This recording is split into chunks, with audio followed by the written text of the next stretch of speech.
So I'd like to welcome to the stage Stephen Moffat, Matt Smith, and Jenna-Louise Coleman. Jenna-Louise, welcome to the world of Doctor Who, first of all.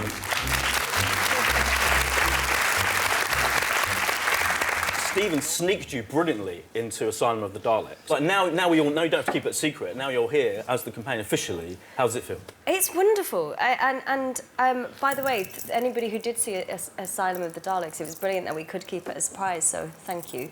Yeah. Yes, this is the first proper introduction to Clara. Yeah. I was going to ask you, when you first found Jenna-Louise for the role, did you come up with the character and then you found Jenna-Louise and you thought, right, perfect? Or have you changed the kind of character now that you've found Jenna-Louise? Has it evolved since she got the role? Oh, it always changes a lot once you've got the actor acting in front of you, because that's something at the beginning. In theory, and usually not very clearly, you're telling them what the part is. But when you cast successfully, they just start telling you, and you start writing what they're bringing. That happened with Matt. It's happened with Jenna, and so you can't really remember what you had in mind in the first place. Right. I think I've set the scene with enough questions. So let's get you guys to ask anything you want. How do you get into a role? Like, how do you get to understand it? Good question. Good question. I like to think around the scenes a lot. I just like to think, say I'm coming out of the door with some glasses, I like to think what I've been doing inside the door with the glasses.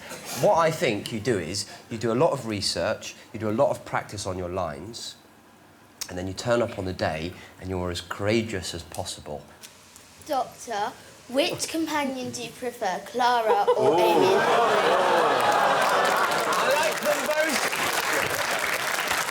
I like them both equally more than each other. Good question, though. That's the one I'd ask. I would have been too scared to ask that question. How much say do you get for your costume and makeup? Well, it's quite a collaborative experience. I mean, I just have to say, if you look at the costume on this, Howard Burden has done really marvellous work.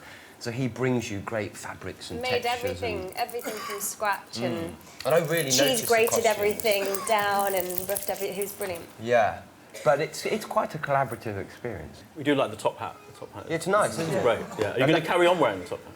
You know, maybe not. Okay. And that purple. I've been hankering for something purple for a while. I was going to ask Stephen whether did you say how you want the new TARDIS look to be, or is that all from the? Well, it was mainly saying to Michael Pickwood, what would you do with the TARDIS? But right. we had a notion, because I thought we'd been getting progressively whimsical with the interior of the TARDIS. And I was starting to think, well, why is that? It's not a magical place, it's actually a machine. So we did say machine, and actually, potentially, as you'll see more spectacularly later, quite a scary place sometimes. How long do you think you'll play the role of the Doctor? Forever. for an infinity number of years. You know, we head into next year, into the 50th anniversary, so I'm coming back, which is exciting. Why, do you want to be the Doctor? Maybe. Yeah, okay. But what a brilliant question to end with. That's fantastic. I just want to thank you all for coming to this event. Brilliant event. And thank Steve, Lamont, Jenna and Matt.